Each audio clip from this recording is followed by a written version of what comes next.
അപ്പോൾ വടകര രാഷ്ട്രീയം പറയുകയാണ്, വളരെ സക്രിയമായ രാഷ്ട്രീയം പറയുകയാണ്. ശ്രീ സത്യൻ ഇവിടെയാണെങ്കിൽ പൗരത്വ ഭേദഗതിയെക്കുറിച്ച് പറഞ്ഞു. ഏറ്റവും ഒടുവിൽ ലത്തീൻ അതിരൂപത ആർച്ച് ബിഷപ്പ് പറഞ്ഞത് പൗരത്വ ഭേദഗതി ഏതെങ്കിലും മുസ്ലിങ്ങളുടെ പ്രശ്നമല്ല, മൊത്തത്തിലുള്ള പ്രശ്നമാണ്, അതിനെതിരെ നിൽക്കണമെന്നുള്ളതാണ്. മണിപ്പൂരിൽ അന്ധകാര ശക്തി ഉപദ്രവിക്കുന്നു എന്നുള്ളതാണ്. നിങ്ങൾക്ക് എന്തിന് വടകരക്കാർ വോട്ട് ചെയ്യണം? പൗരത്വ ഭേദഗതിയുമായി ബന്ധപ്പെട്ട് ആ നിയമങ്ങളൊക്കെ പാസ്സാക്കി പൗരത്വം രജിസ്റ്റർ ചെയ്ത് കഴിഞ്ഞു. ഇനി ഇവിടുത്തെ ഇടതുപക്ഷോ കോൺഗ്രസോ വിചാരിച്ചില്ല യാതൊരു മാറ്റവും വരുത്താൻ പോകുന്നില്ല. അവർക്ക് പ്രതികരിക്കാം, ഒരു മാറ്റവും വരുത്താൻ പറ്റില്ല.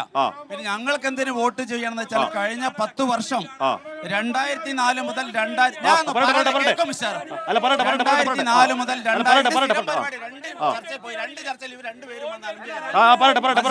പറയാനുള്ള കേൾക്കാതെ അപ്പോ 2004 മുതൽ 2014 വരെ ഇടതുപക്ഷവും കോൺഗ്രസും UPA ഭരിച്ച സമയത്ത് രണ്ടുപേരും ഒന്നിച്ചായിരുന്നല്ലോ.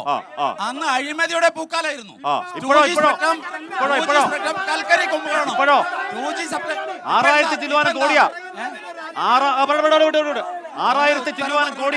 6000 ചില്ലുവാനം കോടിയാ പോകുന്നു. പിന്നാലെ കമ്പനികൾ എത്ര കമ്പനിയാണ് ഈ അവതാരകന്മാരടക്കം പിടിച്ചു പറയല്ലേ ഇലക്ട്രൽ ബോണ്ടിനെ കുറിച്ച് തെറ്റിദ്ധരിപ്പിക്കാം. എന്ത് തെറ്റിദ്ധാരണ? 20,000 ഇലക്ഷൻ രംഗത്ത് ഞാനൊന്ന് പറഞ്ഞോട്ടെ.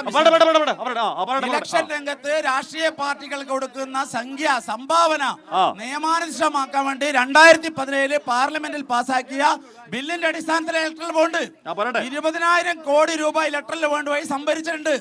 6,000 കോടി ഇന്ത്യയിലെ ഏറ്റവും വലിയ രാഷ്ട്രീയ പ്രസ്ഥാനമായ BJPക്ക് ലഭിച്ചു. ബാക്കി 14,000 കോടി വലത് ഭാഗത്തു നിന്നൊക്കെ ഇന്ത്യ മുന്നണിക്കാർക്കാണ് കിട്ടിയത്. പൈസ വാങ്ങും. അഴിമതിയല്ലേ സാറേ?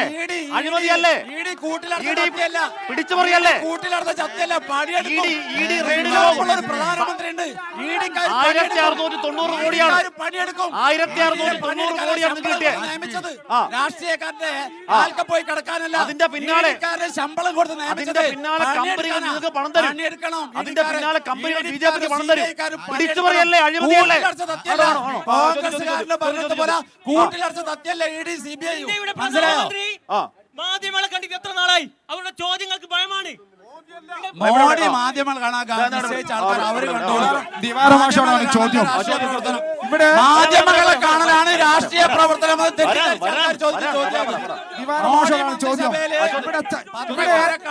നിശ്ചയിച്ച ആൾക്കാർ പത്രക്കാരെ കാണും. അതുപോലെ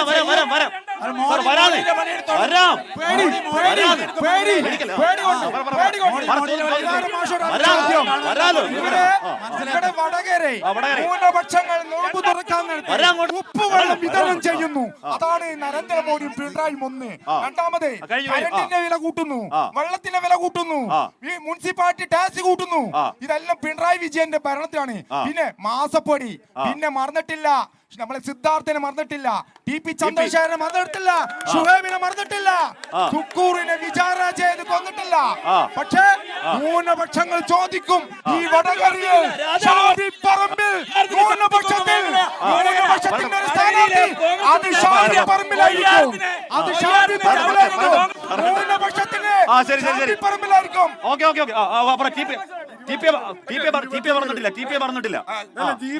വടകരയിലെ കോൺഗ്രസിന്റെ ചരിത്രവേദിയ മൊയ്യാരത്തിനെ കൊന്ന വടകരയാണ്. അത് മറന്നിട്ടില്ല വടകര. മറന്നിട്ടില്ല. പിന്നെ ഒരു ചോദ്യം ഈ BJP പ്രതിയോടും UDF പ്രതിയോടാണ്. കഴിഞ്ഞൊരു ചാനൽ ചർച്ചയിൽ BJP പ്രതി പറഞ്ഞത് CPM-ന് ഇലക്ട്രൽ ബോണ്ട് കിട്ടില്ല എന്നാണ്. ഇതേ ആള് തന്നെ പറഞ്ഞത് 1% താഴെയാണ് വോട്ട്. അതിന്റെ രേഖകളുമായിട്ടാണ് ഞങ്ങൾ ഇപ്പൊ വന്നത്. അല്ലല്ല, 1% വോട്ട് എന്ന് പറയുന്നത് നിയമസഭാ ഇലക്ഷനിൽ, കേരളത്തിലെ നിയമസഭാ ഇലക്ഷനിൽ 1% താഴെ മുകളിലുള്ള എല്ലാ രാഷ്ട്രീയ പാർട്ടികൾക്കും ബോണ്ട് വാങ്ങാം. CPM 45% വോട്ടാ. CPM എന്നിട്ടും ബോണ്ട് വാങ്ങിയില്ല. അത് അദ്ദേഹം മനസ്സിലാക്കണം, തിരുത്തണം. പിന്നെ DMK-യുടെ ഇലക്ഷൻ ഫണ്ടിലേക്ക് കൊടുക്കുന്നതാണ്, അല്ലാതെ ബോണ്ടല്ല. ആർക്കെല്ലോട് ചോദ്യം, ഈ ലോകം കണ്ട ഏറ്റവും വലിയ അഴിമതിയായ ഇലക്ട്രൽ ബോണ്ടിനെ വെളിച്ചത്തുകൊണ്ടുവന്ന ഒരു പക്ഷമാണ് ഇടതുപക്ഷം പാർട്ടി. ആ ഇടതുപക്ഷത്തിനോടൊപ്പം നിൽക്കാതെ ഈ കോൺഗ്രസ് എന്ത് ചെയ്തു? ഇലക്ട്രൽ ബോർഡ് വാങ്ങി. അത് മാത്രമല്ല, ഈ പാറക്കലൊക്കെ നേതാവായിട്ടുള്ള പ്രിയങ്ക ഗാന്ധിയുടെ ഭർത്താവ് DLF-ന് വേണ്ടി 120 കോടി BJP കൊടുത്തു. ഈ പാറക്കലിന്റെ നേതാവ് സോണിയാഗാന്ധിയുടെ മരുമകൻ മറുപടി 170 കോടി BJP കൊടുത്തു. സത്യമാണ്. ദിവാകരൻ ഇവിടെ TP ചർച്ചയാണോ? TP മതം ചർച്ചയാണോ? സ്റ്റിൽ എല്ലാ അക്രമത്തെയും ചർച്ചയാണെങ്കിൽ TP വധവും ചർച്ച ചെയ്യാം. ധീരജനെ കൊന്നത് ചർച്ച ചെയ്യാം. നിഖിൽ പൈലിയെ കൊന്നത് ചർച്ച ചെയ്യാം.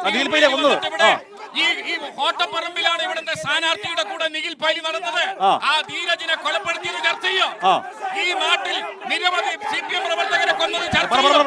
എന്നാൽ TPയുടെ എല്ലാം ചർച്ച ചെയ്യാം.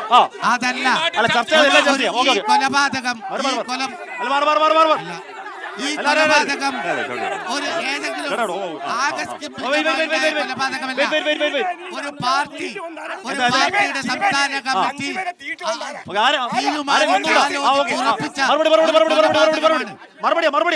ഈ കൊലപാതകം ഒരു ആകസ്മികമായതല്ല. ഒരു പാർട്ടി സംസ്ഥാന കമ്മിറ്റിയിൽ നിന്ന് ആലോചിച്ച് തീരുമാനിച്ച് ആ തീരുമാനത്തിന്റെ അതാണ് ഹൈക്കോടതി തള്ളിയത്.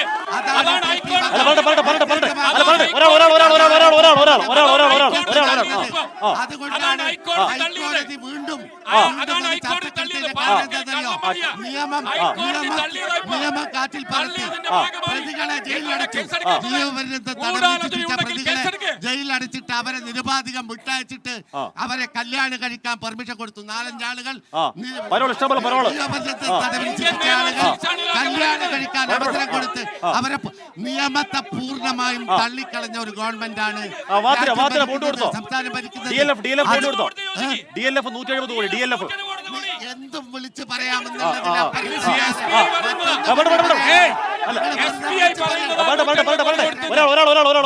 കണ്ടല്ലോ. എന്തേ ഹാഷ്മി കോടതി ഇരട്ട ജീവപര്യന്തം തടവിന് ശിക്ഷിച്ചത്? എന്തേ കാരണം? കോടതി പ്രതികൾക്ക് ജയിലിനകത്ത് കഞ്ചാവും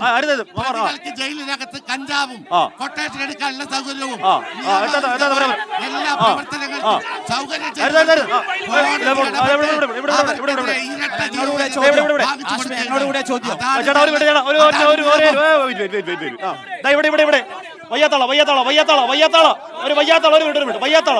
പ്ലീസ്.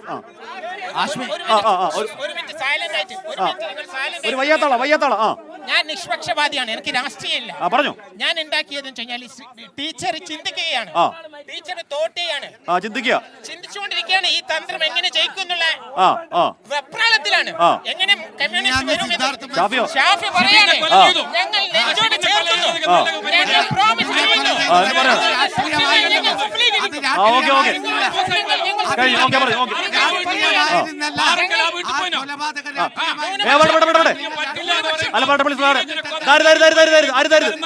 ഈ നാട്ടിലെ UDF സ്ഥാനാർത്ഥി തോന്നിയവാസം ചെയ്തെന്ന് പറയണം നിങ്ങൾ.